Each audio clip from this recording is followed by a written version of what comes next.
इस किताब की चर्चा में हम जानेंगे कि कैसे डेविड का बचपन बहुत ही गरीबी में गुजरा था। हालांकि उनके पिता के पास खूब संपत्ति थी, लेकिन वो एक नशेड़ी भी थे जो डेविड और उनकी मां को बहुत मारा करते थे। आखिरकार डेविड और उनकी मां ने उन्हें छोड़ दिया। इसके बाद उनका परिवार सरकारी पेंशन पर अपना गुजारा किया करता था, मगर उनका रंग काला होने के कारण उनको अमेरिका में रंग भेद का हर रोज शिकार होना पड़ता था। डेविड कहते हैं कि बहुत कम लोगों को यह पता होगा कि निचले स्तर पर होना कैसा होता है, लेकिन डेविड ये जानते हैं कि ये एक दलदल में फंसे होने जैसा होता है जो आपको जकड़ लेता है और आपको अपने अंदर खींचता रहता है। जब जिंदगी ऐसी हो जाए तो ऐसी परिस्थितियों से निकलकर एक अलग रास्ता लेना ही समझदारी होती है। लेकिन समस्या तब आती है जब हम हमारे विकल्पों को खुद से नहीं बल्कि बाहरी स्रोतों से प्रभावित होने देते हैं। डेविड को जल्द ही यह एहसास हो गया था कि प्रेरक बातें और कहानियां उनकी जिंदगी को नहीं बनाने वाली। तब उन्होंने एक नया रास्ता चुना जिसमें दर्द और संघर्ष था। आखिरकार उन्होंने अपने दिमाग और शरीर के हर कमजोर हिस्से को बदलकर इतना मजबूत बना दिया जो शायद ही पहले किसी ने देखा हो। डेविड का यह मानना है कि हर व्यक्ति अपनी वास्तविक क्षमता का केवल 40% ही इस्तेमाल कर पाता है। एक बार डेविड को MIT के एक बड़े समारोह में बुलाया गया था।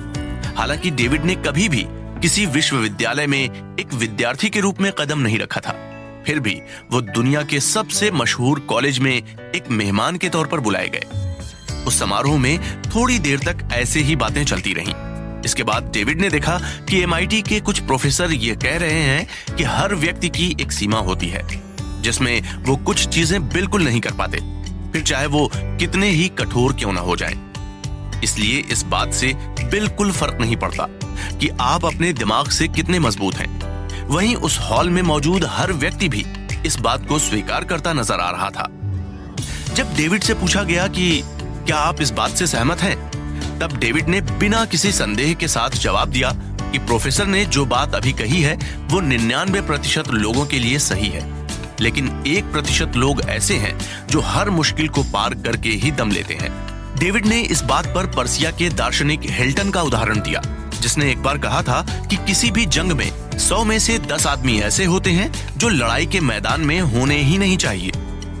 इनमें से 80 आदमी केवल वहां मारे जाने के लिए होते हैं। बचे हुए 9 लोग वास्तविक योद्धा होते हैं और उन्हीं के लिए लड़ाई लड़ी जाती है। मगर वहीं एक आखिरी व्यक्ति होता है जो शूरवीर कहलाता है। वही व्यक्ति सभी 99 लोगों पर भारी पड़ता है। जिस क्षण आपका जन्म होता है उसी क्षण आप मरने के लिए प्रतिबद्ध हो जाते हैं। साथ ही साथ आप इस बात के भी योग्य बन जाते हैं कि आप सफलता की ऊंचाइयों को छुएं और एक शूरवीर बने।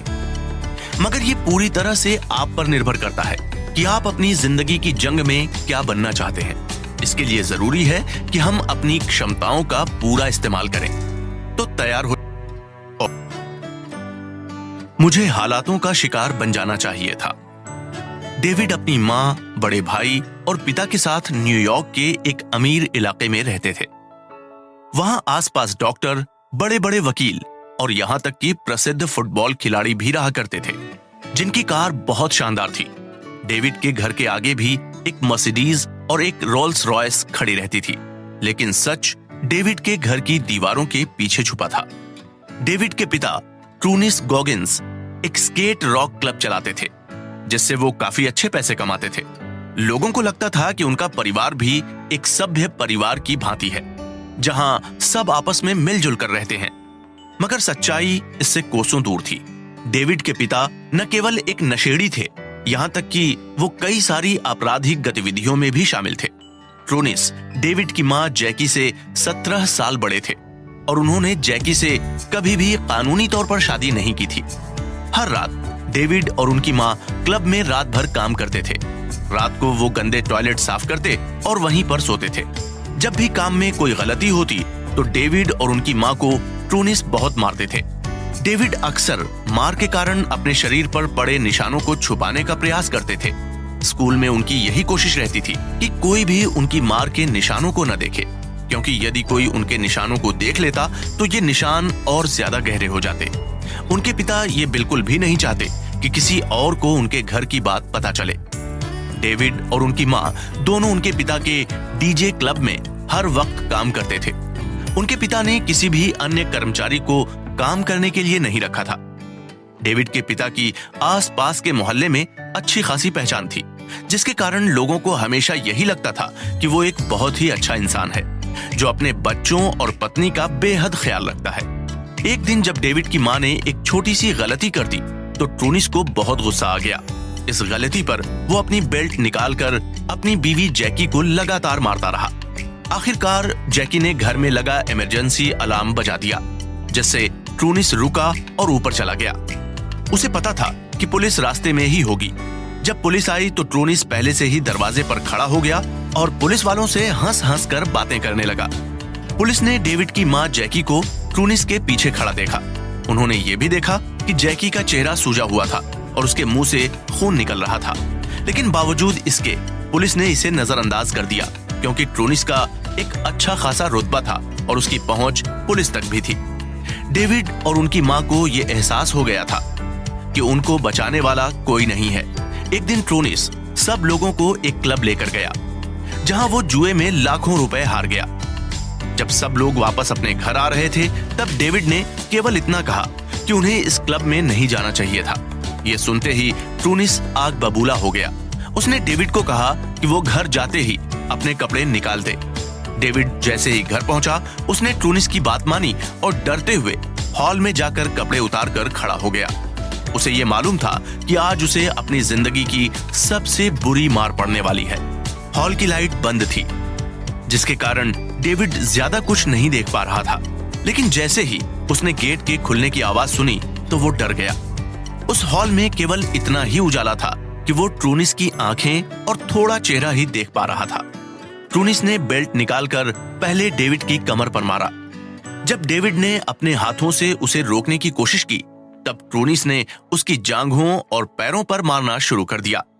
डेविड अब ये कोशिश कर रहा था कि वो अपने हाथों से अपने पर लगने वाली चोट को कम करे, मगर ट्रूनिस की मार उसके नन्हे और नाजुक हाथों से कहां रुकने वाली थी। धीरे धीरे डेविड की आंखों से आंसू आने लगे और वो बेहद गुस्सा होने लगा। वो इन सब का अंत चाहता था जिसकी शुरुआत अब होने वाली थी। वो अब चुपचाप खड़ा होकर ट्रूनिस की हर मार को सहने लगा, लेकिन उसकी आंखों में इतना गुस्सा भरा था कि वो ट्रूनिस को उसी समय मार देना चाहता था। ट्रूनिस जब डेविड को मार रहा था तो डेविड लगातार ट्रूनिस की आंखों में देख रहा था, जिससे ट्रूनिस को ये न लगे कि उसने डेविड को झुका दिया है। जब डेविड की माँ जैकी को ये बात पता लगी तो उसकी सहनशीलता की सीमा पार हो चुकी थी। वो अब तक ट्रूनिस को केवल इसलिए झेल रही थी क्योंकि उसे पता था कि ट्रूनिस ने अब तक कानूनी तौर पर उससे शादी नहीं की है। इसी कारण उसे कानूनी रूप से ट्रूनिस की संपत्ति का कोई हिस्सा नहीं मिलेगा। जैकी को यही चिंता सता रही थी कि वो अकेले अपना और अपने बच्चों का पालन पोषण कैसे कर पाएगी, मगर जैकी अब ये सोच चुकी थी कि वो अब ये सब नहीं सहेगी। उसने शाम को खाना खाते वक्त डेविड और उसके भाई को कहा कि वो लोग अपना बैग पैक कर लें क्योंकि वो लोग अब और इस घर में नहीं रहेंगे। ट्रूनिस उस वक्त अपने किसी दोस्त से बात कर रहा था। जब उसने ये सुना कि जैकी उसे छोड़कर जा रही है तो उसने गुस्से में जैकी से कहा कि वो लोग उसके बिना जिंदा नहीं रह पाएंगे। अब जैकी के सामने ये समस्या थी कि उसे अपने और अपने बच्चों के लिए रहने की जगह ढूंढनी थी। तब उसने अपनी माँ के पास ब्राजील जाने का निर्णय लिया। अपनी नानी के पास डेविड और उसका बड़ा भाई ट्रूनिस जूनियर करीब 6 महीने तक रहे, जिसके बाद वो स्कूल जाने की योजना बनाने लगे। लेकिन डेविड का बड़ा भाई वहां नहीं रहना चाहता था क्योंकि ट्रूनिस का व्यवहार ट्रूनिस जूनियर के प्रति काफी अच्छा था। हालांकि ट्रूनिस उसे भी कभी कभी पीटता था, लेकिन वो उसे अपना वारिस मानता था। कई बार ट्रूनिस अपने बड़े बेटे ट्रूनिस जूनियर को ये भी बोलता था कि एक बार तुम बड़े हो जाओ फिर घर की जिम्मेदारी तुम संभालोगे। ट्रूनिस की ये बात जैकी को पीटने पर भी लागू होती थी।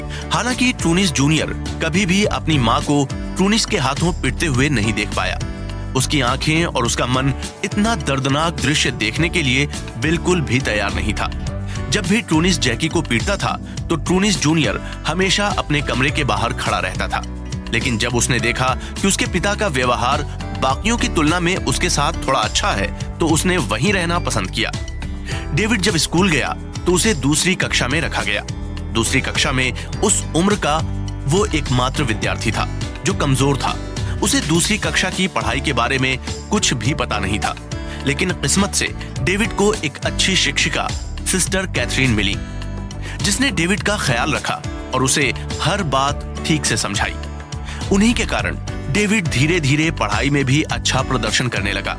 अगले साल जब डेविड तीसरी कक्षा में आया तो सिस्टर कैथरीन उसके साथ नहीं थी। नई शिक्षिका, जिसका नाम मिस डी था, पहले वाली शिक्षिका सिस्टर कैथरीन जैसी बिल्कुल भी नहीं थी। उसे नहीं पता था कि डेविड का अतीत कैसा था, इसलिए वो डेविड को खूब डांटती थी। धीरे धीरे डेविड ने परीक्षाओं में चीटिंग करना शुरू कर दिया, जिसके कारण वो मिस डी की डांट से बच जाया करता था। लेकिन ऐसा ज्यादा दिन तक नहीं चला। मिस डी को जब इस बारे में पता चला तो उन्होंने डेविड की मां को कहा कि वो डेविड को स्कूल में तभी रखेंगी जब वो डॉक्टर से उसके लिए थेरेपी सेशन लें और उसके पागल न होने का प्रमाण पत्र लेकर आएं। डेविड और उनकी मां जैकी को यह बात सुनकर बड़ा धक्का लगा। जब जैकी डेविड को डॉक्टर के पास लेकर गई तो वहां पर कई पागल बच्चे थे। डेविड को इस बात का पूरा एहसास था कि वो पागल बिल्कुल भी नहीं है, बल्कि वो डिप्रेशन का शिकार था। डेविड को इससे पहले भी एक बीमारी हो चुकी थी, जिसमें उसके कान से लगातार खून निकलता था। उस समय ट्रूनिस ने उसका इलाज नहीं कराने दिया था, लेकिन अब जैकी ने सोच लिया था कि वो डेविड का इलाज कराएगी, मगर उसके पास इलाज के लिए पैसे नहीं थे। धीरे धीरे डेविड को यह लगने लगा कि वो केवल असफल होने के लिए ही बना है। डेविड पूरी तरह से टूट चुका था। उसे इन सब से बाहर निकलने का कोई रास्ता नजर नहीं आ रहा था। चैलेंज संख्या 1। डेविड की जिंदगी में मुश्किलें काफी जल्दी आ गईं, लेकिन सबका बुरा समय इसी तरह का हो, यह बिल्कुल जरूरी नहीं है। इसलिए याद कीजिए कि आपका बुरा समय कब आया था। क्या आपके साथ भी कभी इस प्रकार की मारपीट की गई थी? यदि हाँ, तो आप वहीं से ये सोचने लगे होंगे कि आप एक सीमित क्षमता वाले व्यक्ति हैं। इसी सोच के चलते हम अपने आप को आगे धकेलना बंद कर देते हैं। आप आज ही एक डायरी में ये सब लिखना शुरू कर दीजिए कि क्या कोई ऐसा व्यक्ति है जो आपकी सफलता के आड़े आ रहा है। वो व्यक्ति कहीं भी हो सकता है, आपके घर में, आपके स्कूल में या आपके पड़ोस में। एक बार आप अपनी सूची बना लें तो इसे आप जिसके साथ चाहें उसके साथ साझा कीजिए। आप चाहें तो इसे सोशल मीडिया पर भी एक फोटो के साथ पोस्ट कर सकते हैं, जिसमें आप ये लिख सकते हैं कि कैसे आपको एक प्रकार के बुरे अनुभव का सामना करना पड़ा था। इससे यह होगा कि आप उस बुरे अनुभव से आगे बढ़ेंगे और अगले कदम की तैयारियां करने लगेंगे।